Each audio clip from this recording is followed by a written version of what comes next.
जय श्री कृष्ण। और आज छठ पर्व का तीसरा दिन। और तीसरा दिन क्या होता है, कैसे मनाया जाता है, इसके बारे में हम जानते हैं। और इस त्योहार का आरंभ कैसे हुआ वो भी हमने कल जाना। और इस त्योहार का आरंभ हुआ सूर्य देव की पूजा के साथ। और सूर्य देव की पूजा का जो विधान है वो हमें वैदिक काल से मिलता है। और सूर्य देव किसके पुत्र हैं और छठी मैया सूर्य देव की बहन है, इसको जानने के पश्चात आज हम जानते हैं कि तीसरे दिन छठ मैया की पूजा कैसे की जाती है। तीसरे दिन छठ मैया के पूजा के विधान में हम अस्त होते हुए सूर्य को अर्घ देते हैं। अर्घ देते समय ऐसा माना जाता है कि ये सूर्य देव की प्रत्यूषा के रूप में इसकी पूजा की जाती है। और प्रत्यूषा रूप इसका अनेक शक्तियों से परिपूर्ण होता है।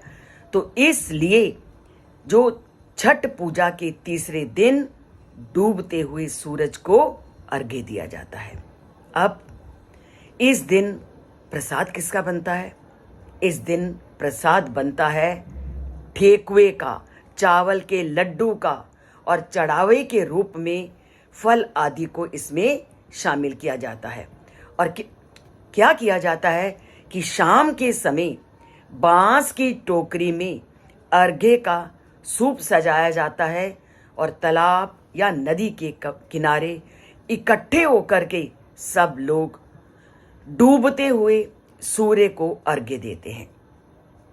तो तीसरे दिन जो छठ पर्व का दिन है वो अस्त होते हुए सूर्य को अर्घ्य दिया जाता है। अब सूर्य को अर्घ्य देने के पीछे या सूर्य की पूजा क्यों की जाती है ये हमने जाना। और इस त्योहार का आरंभ कहाँ से हुआ उसके विषय में हम जानते हैं कि कब से माना जाता है कि इस त्योहार का आरंभ हुआ। तो सूर्य देव की उत्पत्ति के विषय में हमने जाना कि सूर्य देव की उत्पत्ति किससे हुई। और अब हम ये जानते हैं कि जब रामायण का युग आया तो रामायण में भी इस कथा से संबंधित वर्णन हमें त्रेता युग में मिलता है। और वो किस रूप में मिलता है, इस विषय में पुराणों में हमें ये कथा मिलती है कि छठ पूजा करने में सबसे महत्वपूर्ण भूमिका निभाई माता सीता ने। माता सीता मिथिला की रहने वाली थी, जहां प्राचीन काल से सूर्य की पूजा होती थी। सूर्य की पूजा का विधान वैदिक साहित्य से हमारे ग्रंथों में मिलता है, क्योंकि सूर्य और चंद्रमा ये दो ऐसी शक्तियां हैं जो इस पृथ्वी को सभी प्रकार की सुख सुविधाओं से संपन्न करते हैं। धान को उत्पन्न करने में और जीवन को ढंग से चलाने में जो सूर्य है वो अपनी महत्वपूर्ण भूमिका निभाता है। और इसीलिए कल हमने जाना वैदिक काल में सूर्य की पूजा के बारे में। अब आते हैं त्रेता युग में। और त्रेता युग में सूर्य की पूजा का वर्णन हमें सीता माता के रूप में मिलता है। वो मिथिला की रहने वाली थी, जहां प्राचीन काल से सूर्य की पूजा उपासना होती थी। और मान्यता के अनुसार भगवान राम, माता सीता और लक्ष्मण 14 वर्ष के वनवास की अवधि को पूरा करके जब अयोध्या लौट रहे थे, तब रावण के वध के पाप से मुक्त होने के लिए उन्होंने मुद्गल ऋषि को आमंत्रित किया था। अब देखो कि हमारी संस्कृति में चाहे हम किसी पापी का भी नाश करते हैं तब भी हमें पाप लगता है, क्योंकि किसी का भी वध करना पाप की श्रेणी में आता है। तो श्री राम ने जब रावण का वध किया तो उनको लगा कि मैंने मनुष्य का वध किया है तो मुझे पाप लगेगा। तो इस पाप से मुक्ति के लिए भी उन्होंने मुद्गल ऋषि को आमंत्रित किया। और इसके बाद मुद्गल माता सीता ने मुद्गल के आश्रम में रह करके 6 दिनों तक सूर्य की पूजा की। तो कितना महत्व है सूर्य की पूजा का। और सप्तमी के दिन सूर्य उदय होने पर उन्होंने फिर से पूरे विधि विधान से सूर्य देव की पूजा करके और उनसे आशीर्वाद मांगा। और ऐसा माना जाता है कि उस दिन से ये छठ की शुरुआत हुई। तो एक हमने इसका वर्णन पढ़ा वैदिक युग में, और दूसरा हमने इसका वर्णन जाना त्रेता युग में। और सबसे महत्वपूर्ण है इस सूर्य देव की पूजा से मिलने वाला अलौकिक लाभ।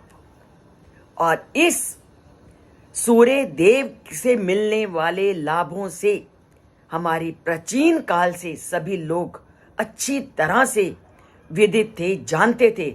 इसलिए महाभारत काल में भी छठ पूजा का वर्णन मिलता है। महाभारत काल में इसका वर्णन कैसे मिलता है कि इसकी शुरुआत किसने की? सूर्यपुत्र कर्ण ने। जो सूर्यपुत्र कर्ण थे वो सूर्य के सबसे बड़े भक्त थे और हर रोज पानी के अंदर खड़े होकर के वह उस सूर्य देव की उपासना करते थे। और सूर्य देव की उपासना का इतना अधिक अलौकिक फल मिलता है कि इस उपासना से जो कर्ण थे वो बहुत बड़े धनुर्धर मिले। इनसे बड़ा धनुर्धर इस धरती पे कोई नहीं। और तभी से जो जल में खड़े होकर के लोग छठ पूजा करते हैं वो तभी से करते हैं कि जल में खड़े होकर सूर्य की जो अर्घ को देने की परंपरा को आरंभ किया महाधनुर्धर कर्ण ने। और उस दिन से लोगों ने जल में खड़े होकर के सूर्य को अर्घ देना आरंभ किया। अब इसके साथ साथ यह है कि ऐसा माना जाता है कि अगर आप कमर तक पानी में खड़े होकर के सूर्य के अर्घ्य दोगे तो सूर्य का जो अलौकिक तेज है वो तुम्हारे शरीर के अंदर पूरी तरह से आ जाता है। इसलिए लोग पानी में खड़े होकर के सूर्य का अर्घ देते हैं। और इसके पीछे एक वैज्ञानिक कारण क्या है कि जब आप सूर्य की ओर मुख करके अर्घ देते हो तो सूर्य की जो किरणें हैं वो छन करके आपके शरीर में आती हैं और उसके जो दूषित प्रभाव होते हैं वो पूरी तरह से उस समय हट जाते हैं और आपके शरीर में एक अलौकिक शक्ति, एक अलौकिक तेज आपके अंदर उत्पन्न करते हैं। ये है इसका वैज्ञानिक कारण। तो जल में खड़े होकर के सूर्य की ओर मुंह करके अर्घ देना सबसे अधिक श्रेष्ठकर माना जाता है, क्योंकि इससे शरीर के अंदर एक अलौकिक तेज, एक अलौकिक शक्ति की प्राप्ति होती है। तो इस परंपरा को आरंभ किया जल में खड़े होकर के सूर्य देव की पूजा करने, सूर्य देव की आराधना करने को कर्ण ने। तो ये है इस पर्व का वो महत्व जो सूर्य देव की उपासना से जुड़ा हुआ है कि कैसे सूर्य देव की जल में खड़े होकर के उपासना क्यों की जाती है। क्योंकि जल में उपासना करने से सूर्य का तेज, सूर्य की शक्ति हमारी पूरी शरीर में आती है और हमारा शरीर शक्ति से परिपूर्ण हो जाता है और सभी प्रकार के दुखों से रहित हो जाता है।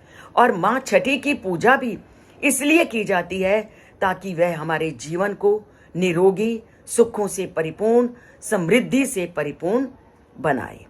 तो ये तीसरा दिन हमें सूर्य देव के ढलते हुए पक्ष की पूजा अर्चना का विधान करता है और ये जोड़ता है हमें त्रेता युग से, ये जोड़ता है हमें महाभारत काल से। तो महाभारत में कोई ऐसा विषय नहीं है जिसका उत्तर आपको महाभारत में ना मिले। तो जितने भी हमारे मन में संशय होते हैं, जितने भी हमारे मन में दुविधाएं होती हैं, अगर हम महाभारत के उस ग्रंथ का का अध्ययन करें तो सारे के सारे विषयों का उत्तर हमें उस महाभारत ग्रंथ में आसानी से मिल जाता है। तो जाना आपने छठी मैया के महात्म्य को, छठी मैया की पूजा के अर्चना के महत्व को और सूर्य देवता के पूजा के महत्व को। तो चाहे व्रत हो या ना हो, हमें सूर्य देवता की हमेशा पूजा अर्चना करनी चाहिए। और सुबह उठते ही, जैसा कि आप अपने आसपास बहुत से लोगों को देखते हो, वो सुबह उठते नहाने धोने के बाद वो एकदम जल लेकर के सूर्य देव को पूर्व दिशा में उनको चढ़ाते हैं। और जो तीर्थ स्थानों में स्नान कर रहे होते हैं वो भी जल में खड़े होकर के उस सूर्य देव को नमन करते हैं और उससे आशीर्वाद प्राप्त करते हैं।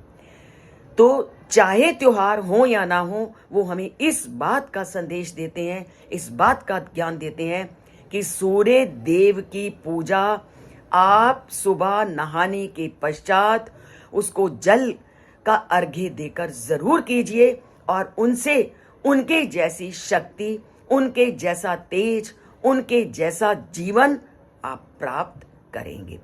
तो सूर्य देव सबको नई शक्ति, नई ऊर्जा प्रदान करें। यही छठी माँ का के इस त्योहार का संदेश है। यही उसका कहना है कि आप हमेशा अपनी जितनी भी प्राकृतिक शक्तियां हैं उनका सम्मान कीजिए, उनके प्रति आदर का भाव रखिए। पर इन सभी बातों को तभी जान पाएंगे जब आप उनके महात्म्य को समझेंगे, जानेंगे और इन ग्रंथों के साथ अपना नाता जोड़ेंगे।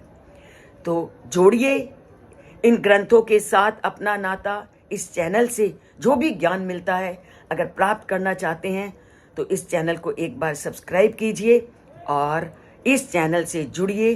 और वीडियो को अगर पसंद आए तो लाइक का बटन ज़रूर दबाइए। जय श्री कृष्ण, जय छठी मैया। और छठी मैया सबकी कामनाओं को पूर्ण करे और सबके जीवन को सुखमय और समृद्धि से परिपूर्ण करे। जय छठी मैया, जय श्री कृष्ण।